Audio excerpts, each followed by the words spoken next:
Bonjour à tous et bienvenue dans ce nouvel épisode de Vivez la Vendée. Aujourd'hui on est à Véret et on va parler d'un événement un peu particulier, l'événement qui s'appelle Chante à part. Bonjour Christian. Bonjour.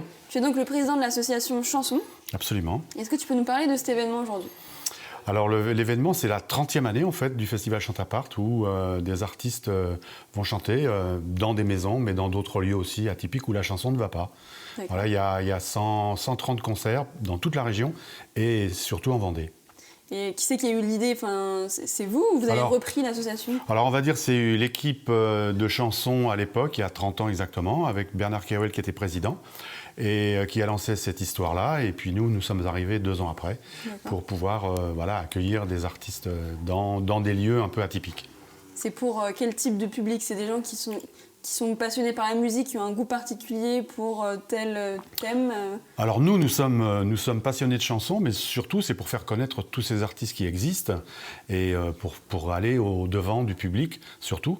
À Véret, par exemple, il y a 80% qui viennent de Véret, qui viennent voir un spectacle d'artistes qu'ils n'ont certainement jamais vu, mais qui sont des artistes professionnels et qui tournent dans toute la France. Ah oui, donc ce n'est pas des artistes locaux ? Absolument pas. Artistes nationaux, qui ont internationaux. Besoin de se faire connaître peut-être ? Oui, mais qui tournent quand même dans des théâtres ou autres, mais qui ne sont pas connus. Les médias ne les font pas passer dans leur programmation, on va dire. On sait pourquoi ?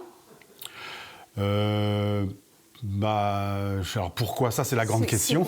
C'est la grande question. Il y a beaucoup d'artistes qui aimeraient bien se faire connaître par la médiatisation.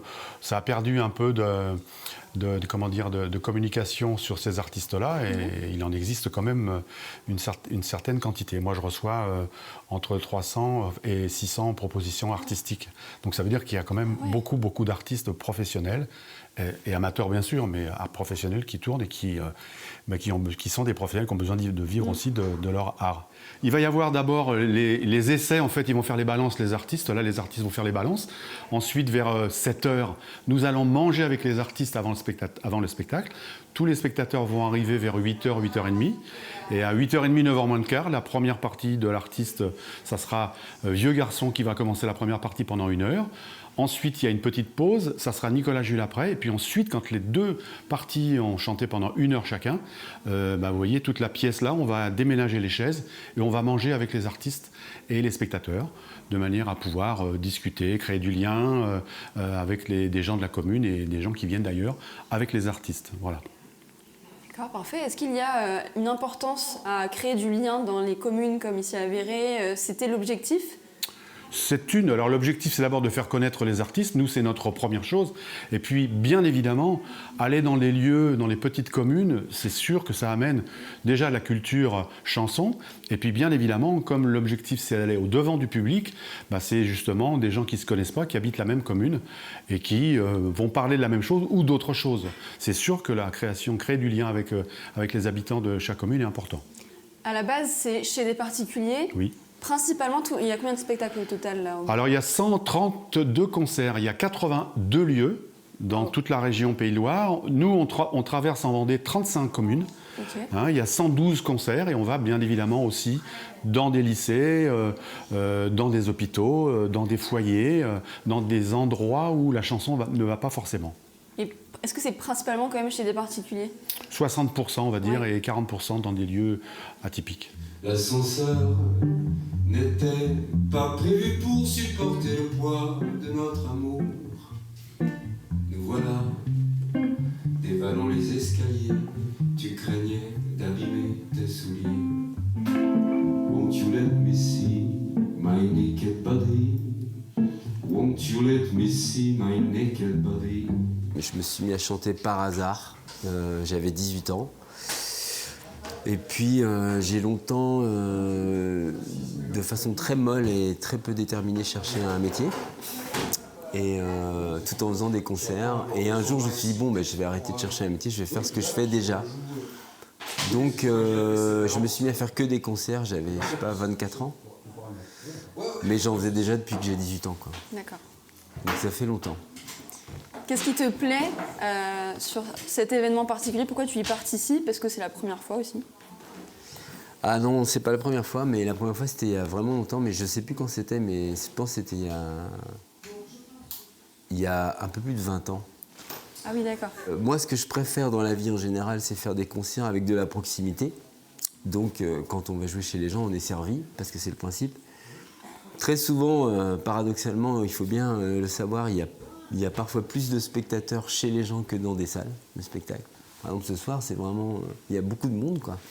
Comment tu l'expliques, ça? Qu'il y ait plus de monde chez des particuliers, comme ça? Peut-être plus intimiste, peut-être? Parce que je pense qu'il y a un réseau qui se fait, puis il y a beaucoup de gens qui y goûtent et qui y reviennent parce que je pense que c'est des moments privilégiés quand même. C'est-à-dire que je pense que c'est l'endroit idéal pour voir des concerts, surtout de chansons, c'est-à-dire avec des histoires, avec des choses racontées, avec du texte, avec de l'intime, quoi. Moi, je viens vers nous. Oui, tiens, peut-être que tu peux goûter. C'est à quelle heure en fait? Ma mixture. Est-ce que tu peux nous dire comment a évolué au bout de 30 ans d'existence cet événement? Oui, alors l'événement a bougé de la façon suivante. Il y avait une dizaine de lieux, plus une vingtaine de lieux. Là maintenant on est à entre 80 et 100 lieux. Okay. C'est la première chose. L'évolution elle est là surtout. Et puis au début on n'avait que 5 ou 6 artistes. Là cette année on programme 30 artistes de la région et d'autres régions aussi qui participent à cet événement-là. Donc c'est plutôt positif là? Oui, bien sûr. Je disais tout à l'heure qu'on recevait beaucoup de propositions artistiques. Oui. Bien évidemment, nous aussi, on a une mise en place de beaucoup d'artistes qui tournent dans toute la région. Et financièrement, est-ce que c'est compliqué pour faire tenir ça? Alors financièrement, c'est l'histoire en fait qui veut ça. Hein. On a été aidés pendant longtemps et nous sommes toujours aidés par la région, les départements et autres. L'année dernière, on a eu beaucoup de concerts et on a eu des baisses de subventions qui nous ont un peu perturbés, on va dire. Okay. Et cette année, on a baissé un peu la voilure, puisqu'on avait 150 concerts l'an dernier. Cette année, on en a 130, de manière à diminuer un peu. Et on a besoin maintenant que les spectateurs viennent découvrir, être curieux pour voir les artistes qu'on programme, puisque on sait qu'au niveau de la qualité, on ne va pas se planter. De toute façon, on écoute tellement d'autres choses. Maintenant, le style de chacun, mais en général, les gens sont heureux de ressortir en vue des artistes non connus, mais qui parcourent la France. C'est ce que disait tout à l'heure Nicolas. Il joue dans toute la région, dans tous les pays. Voilà. Et on est bien content de faire profiter ces artistes-là aux spectateurs. Merci Christian. Merci Anaïs. J'espère que ça donnera envie aux téléspectateurs de venir pour soutenir le projet. Oui, tout à fait, je l'espère.